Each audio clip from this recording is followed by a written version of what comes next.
a small town in the United States, the working day is over. The jobs to be done wait for tomorrow. Ahead are the hours of the evening. And each man says, now my time is my own.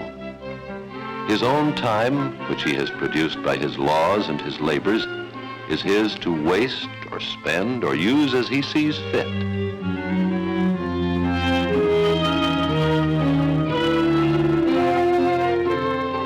For more than a few, free time means books.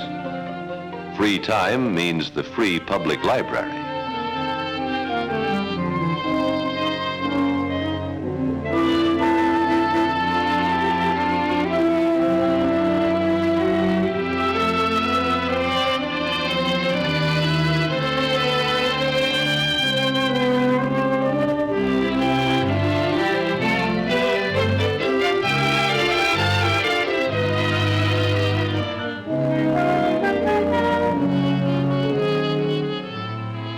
A man can ask for what he wants and have it put in his hand just for the asking.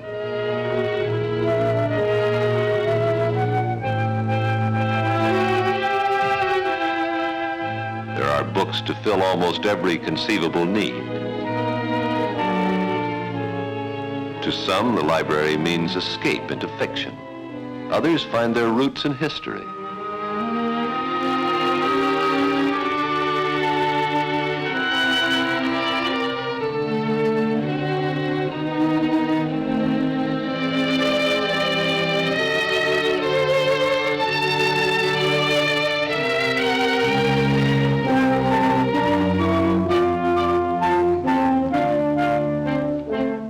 Children wander in fields of fantasy.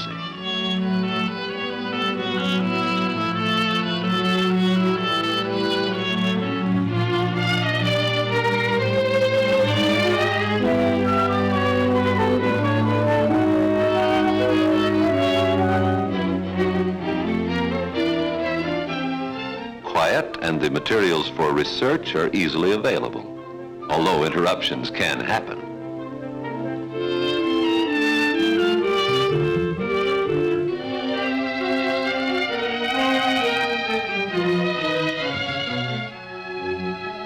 The free public library is just one place where a man can reap the harvest of his leisure. In another city, as the offices and shops close, the people may have entirely different plans for the free time of the evening.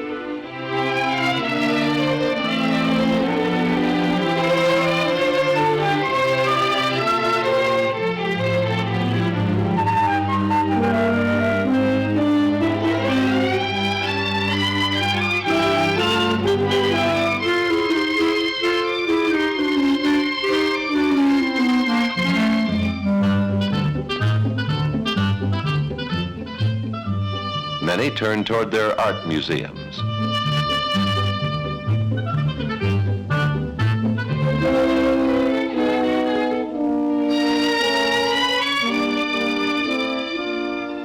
Through purchase and through gift, a good deal of the art wealth of the nation is on display in such structures.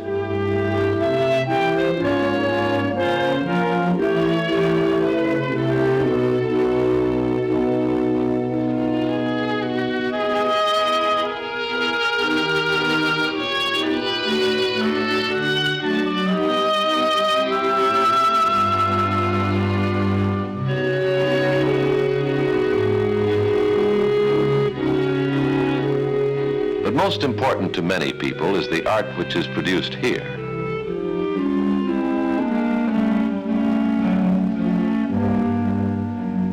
The teachers are recognized artists. Their criticism and advice is practical experience.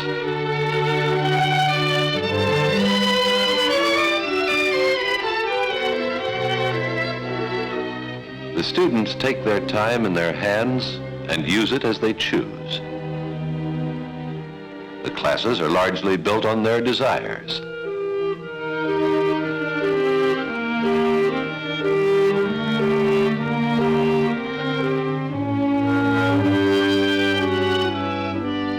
Each selects his own medium, works in his own style, finds his own meanings.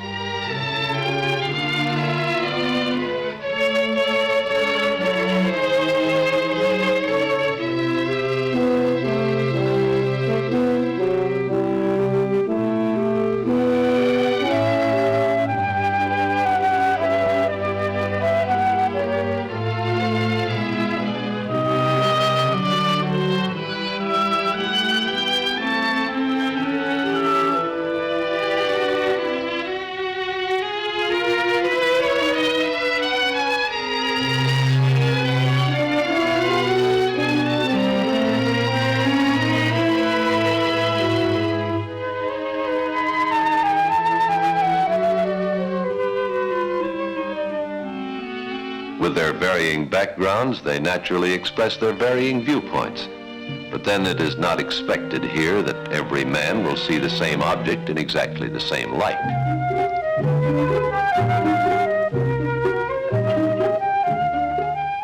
They live in a machine-age economy, but they paint their own pictures.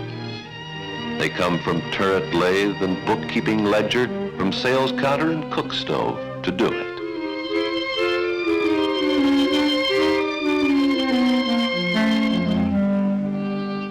They use their leisure time to do it.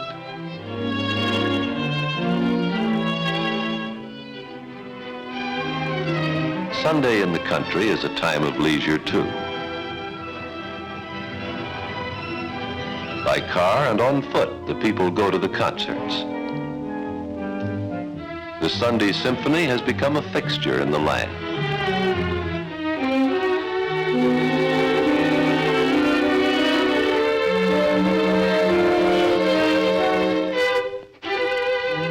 All week they have worked at many tasks. They have earned the time to rest a little from their labors.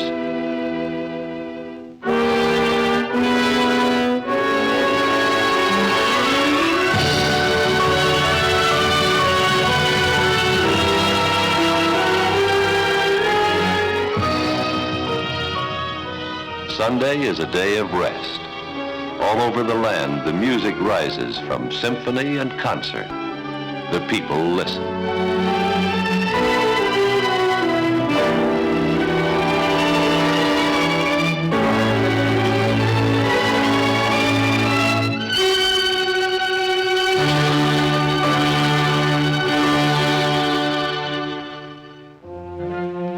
In the Southwest, a group of professionals are hard at work preparing a production for the free time of their audience.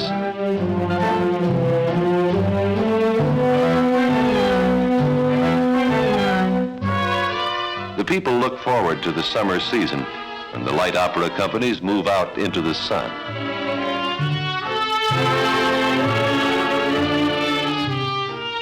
Every department works to ready the production for those important hours when an audience sits out front.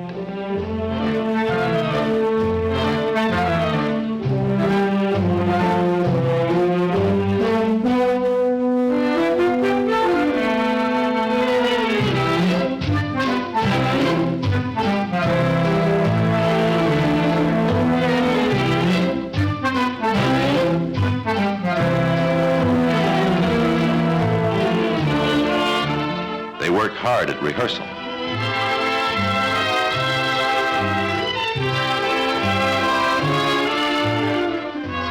The songs they sing are the ones the people know and love. The melodies are old and familiar.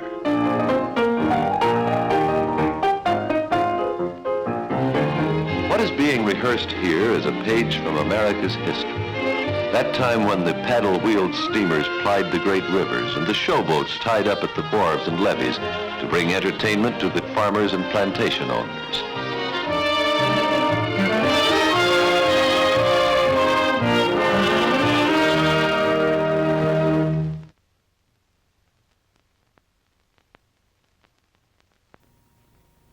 Now the story of that time is moved to the big stage, and the people will come to see a segment of their own beginnings.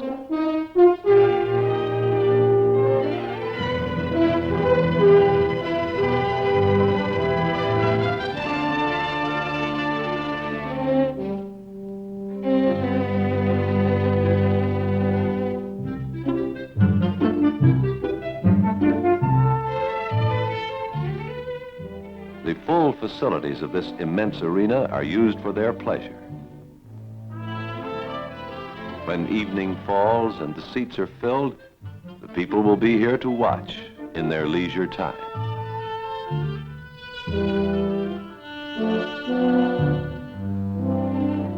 In a great city, skilled amateur members of a choral society gather to rehearse the singing of the 23rd Psalm.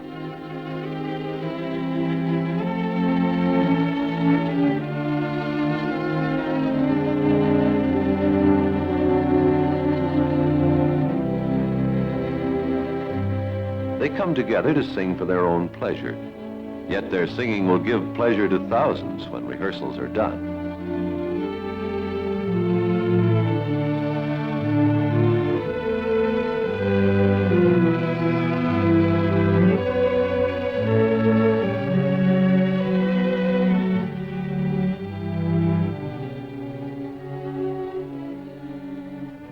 The working day is over, and they use their leisure time to sing together.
Other people work at what they like even during their summer vacations.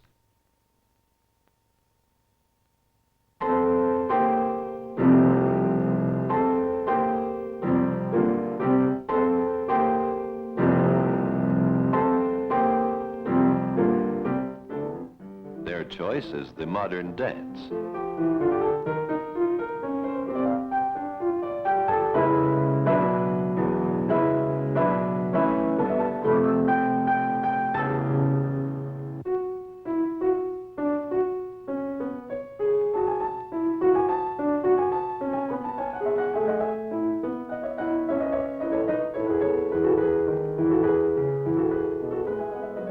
The teachers are professionals, taking time off, not to rest, but to teach.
Dance, high spot of the summer session is the joint recital given by the teachers and their companies.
Each night and every night, the lights glitter in the theatrical heart of the nation.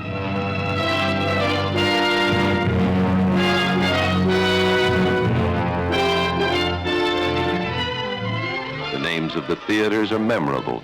The names of the plays and players, household words.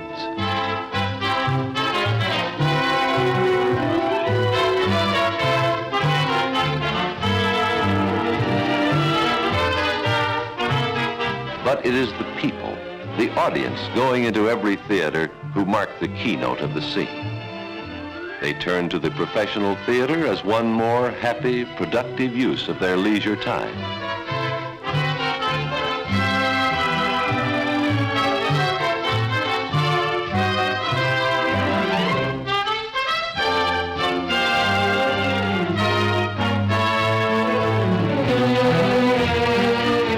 It is this love of the theater which brings theaters into being in the rural districts.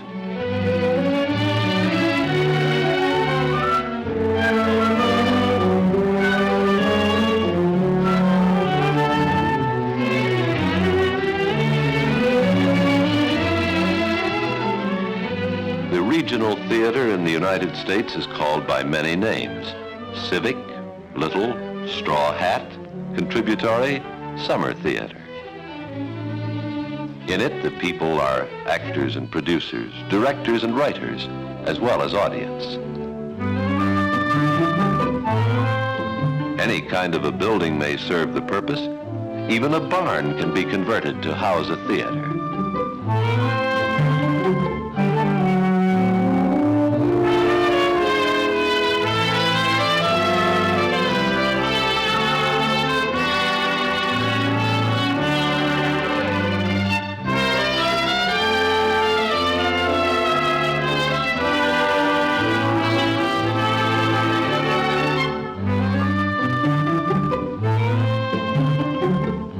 The ingenues sweep the floors, The leading man becomes a carpenter. The director of the company works as an electrician. When the work is done, they will put on their makeup, their costumes, and assume other roles for performance.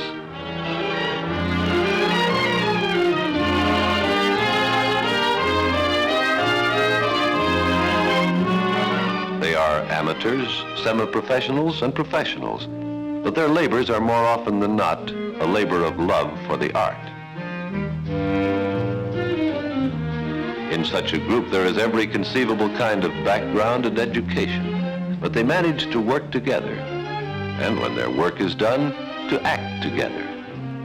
It may be that working and playing together is bred in the bones of these people, as though they had grown up with that kind of feeling.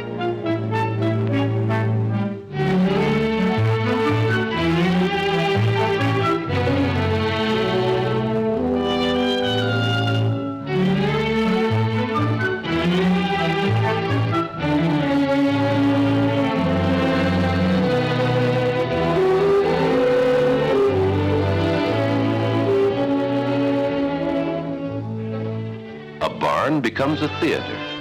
Something is that was not before, because a group of people wanted it to be.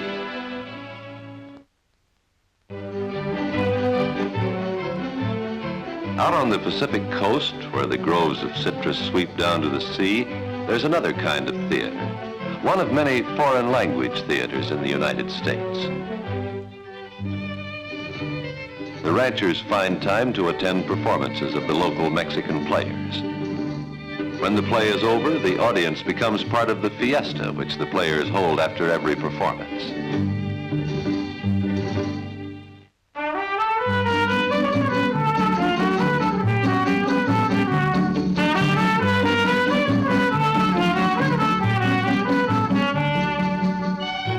The players dance as they dance in Mexico, and the Americans learn more of the customs of their neighbors to the south. They are there because they want to learn. They are there because they are interested in the other peoples of the world.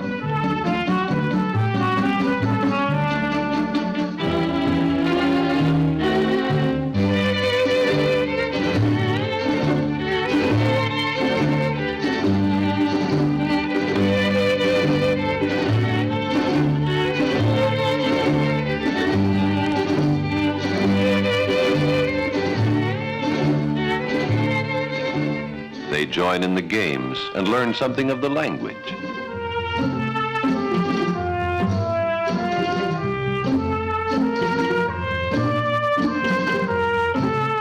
They are happy together.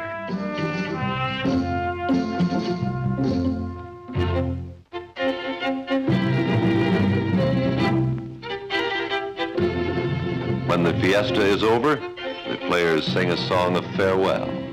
Farewells are always a little sad, but the people will go to that theater again. They will find time to go again.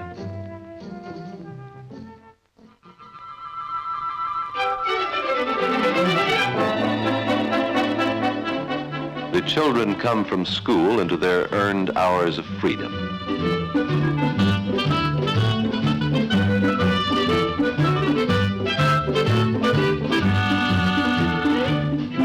And move to a university theater, to a matinee of Aladdin and his lamp.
They will grow up to enjoy their libraries and museums, to work in the arts, to listen to music, to sing their own songs, to dance when the working day is done.